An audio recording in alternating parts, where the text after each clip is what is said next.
आज हम यहाँ पे गोष्ठी आयोजित कर रहे हैं। इसका भी यही उद्देश्य है कि हम जो नेताजी सुभाष चंद्र बोस के विचार हैं, उनके विचारों को अपने जीवन में आत्मसात कर सके और एक बेहतर इंसान बन सके। नेताजी सुभाष चंद्र बोस ने ही कहा था कि व्यक्ति जन्म से महान नहीं होता, व्यक्ति संघर्ष से महान होता है, उसके कर्म से महान होता है। तो जब हम किसी व्यक्ति को, महान आदर्श को हम जानना चाहेंगे तो हमें उसकी जीवन संघर्ष को जानना होगा, और आज की गोष्ठी का भी यही उद्देश्य है। मैं पहले बताना चाहूंगी कि यहाँ पर नेताजी सुभाष चंद्र बोस कमेटी, एक जिला कमेटी बनाई गई है, और यह केवल देवास में ही नहीं, ये पूरे देश और राज्य और सभी शहरों में बनाई जा सके, इसका प्रयास लगातार चल रहा है। जैसा कि राजू भाई ने भी अभी बताया कि व्यक्ति जन्म से नहीं, उसके कर्म से महान बनता है। तो इसी बात को मैं थोड़ा सा बताना चाहूँगी। इस कमेटी के जो उद्देश्य है, इस कमेटी के द्वारा हम जो करना चाह रहे हैं वो भी शायद यही बात है कि जन्म हम सभी ने लिया है और कर्म भी हम सभी करते हैं, लेकिन हमारा समाज के प्रति क्या उत्तरदायित्व है, समाज के लिए हमको क्या करना चाहिए, ये हम समझ नहीं पाते। तो है लम्हा खुशी का, हमने रब को तो देखा नहीं, पर हमने रब को तो देखा नहीं, पर नूर ये है खुदा का ज़मीं पर, एक एहसास है रोशनी का, बेटियां तो है लम्हा खुशी का, बेटियां तो है लम्हा खुशी का, इनसे इनकी अदाएं न छीनो, इनसे इनकी सदाएं न छीनो, हक इन्हें भी तो है जिंदगी का, बेटियों तो है लम्हा खुशी का, बेटियों तो है लम्हा खुशी का। धन्यवाद कि आज का प्रोग्राम को सफल बनाया और जितने लोग सुनने आएंगे, खासतौर पर धन्यवाद के पात्र ये लोग। अभी क्या मैं लेट हो गया तो शेयरिंग बनाने एक जगह गया, तो मैंने कहा थोड़ा जल्दी है, थोड़ी जल्दी बना दो। तो उन्होंने पूछा भाई कहाँ जाना है, तो मैंने कहा हमने एक सुभाष चंद्र बोस नेताजी कमेटी के नाम से एक कमेटी शुरू कर रखी है और उसको लेकर एक छोटा सा प्रोग्राम है। तो वहाँ पे लोगों के मुँह से यही निकला कि लोगों के पास अभी भी समय है क्या इतना बात करने के लिए।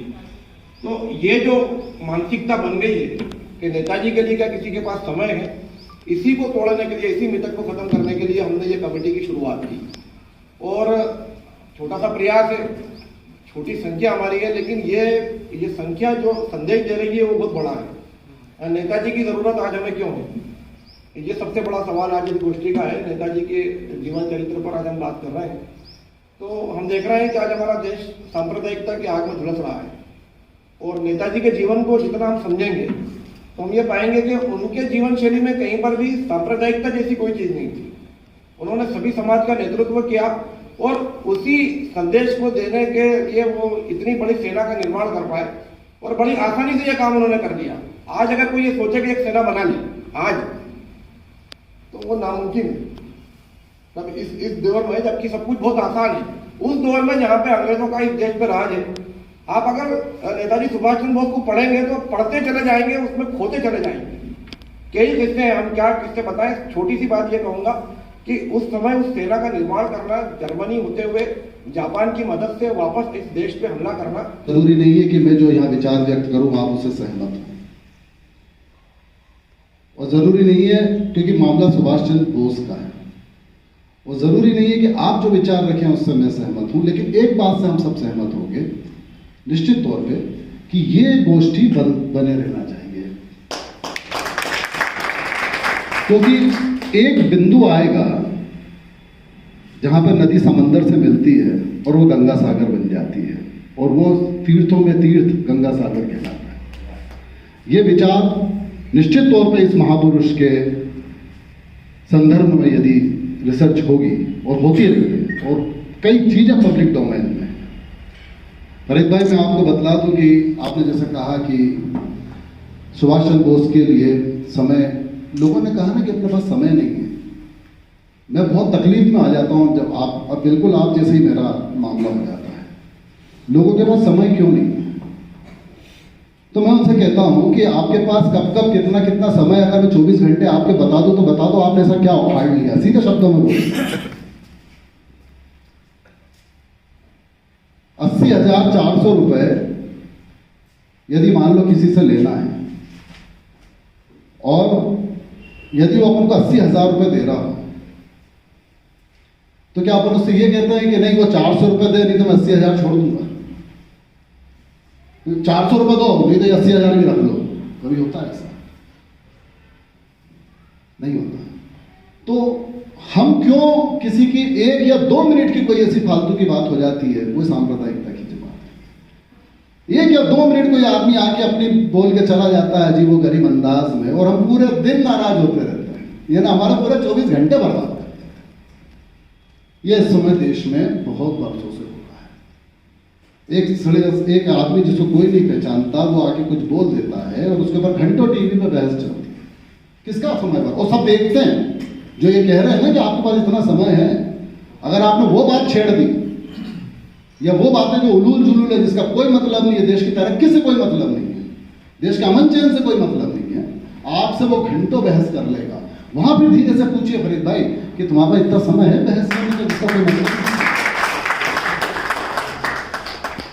देश भर में बहुत लोग मना रहे हैं नेताजी को, नेताजी की तस्वीर का, नेताजी के नाम का बहुत इस्तेमाल किया जा रहा है। पर जो जरूरत है कि नेताजी के तस्वीर पर फूल चढ़ाना, नेताजी को आगे रखना, ये एक अलग बात है। और नेताजी के विचारों को पढ़ना, नेताजी के विचारों को जानना, ईमानदारी के साथ नेताजी के कैरेक्टर को पूरे देश में पहुंचाना, ये एक अलग बात है। नेताजी को पढ़ना, जानना, उनके गुणों को अनुकरण करना, उनको आत्मसात करना, ये एक अलग विषय है। और नेताजी के चित्र का इस्तेमाल करना ये एक दूसरा विषय है। मेरे पास बहुत छोटी छोटी बातें हैं, वो कहूँगा। मैं ज़्यादा उस तरह से वक्तव्य देने में उतना माहिर व्यक्ति भी नहीं। हमारे देश में जो पहले हम सुना करते थे, मुझे अभी एकदम याद आया कि 90 नेता है, 9 पहलवान है और 1 जनता है। अब ऐसी हालत में लड़कियों को छेड़ने के लिए हैं ही वो जो कर रहे हैं, और 90 नेताओं की स्थिति हम सब जान ही रहे हैं। ऐसे हालात में एक आध व्यक्ति आपको कहीं मिल जाए तो वो लगेगा कि ये ईमानदार आदमी है, थोड़ा सा ये वो है। और मैं भी आपके बीच का एक छोटा सा, एक अदना सा कार्यकर्ता हूँ जो इस समाज की जो धारा है उस धारा में के विपरीत में कुछ काम करने का प्रयास मैं कर रहा हूँ। साथियों, आज नेताजी के 125वीं जन्मवार्षिकी हम लोग यहाँ पर मना रहे हैं। और जब 125वीं जन्मवार्षिकी मना रहे हैं और जहन में जिस ढंग के विचार ख्यालात जो आ रहे हैं वो मन को काफी विचलित कर देते हैं। काफी चर्चा हुई कि नेताजी क्या थे, क्या है, नहीं है, लेकिन मैंने एक चीज समझी कि इंसान का चले जाना होता है, इंसान खत्म हो जाया करते हैं, लेकिन विचार हमेशा जिंदा रहते हैं। आज काफी कुछ सीखने को मिला। मैंने इतना अच्छा वक्ता आज हमारे बीच मौजूद हैं जिन्होंने हमारे इस छोटे से कार्यक्रम को काफी ऊंचाइयां प्रदान की। मुझे भी इतनी उम्मीद नहीं थी कि हमारे कार्यक्रम को इतनी ऊंचाइयां मिलेगी और हमको इतना ज्यादा सीखने को मिलेगा। मैं इस कमेटी में प्रमुख पदाधिकारी के पद पे हूँ, लेकिन मेरे को सुभाष चंद्र बोस के बारे में इतना कुछ नॉलेज नहीं था जो आज इस गोष्ठी में मुझे मालूम पड़ा।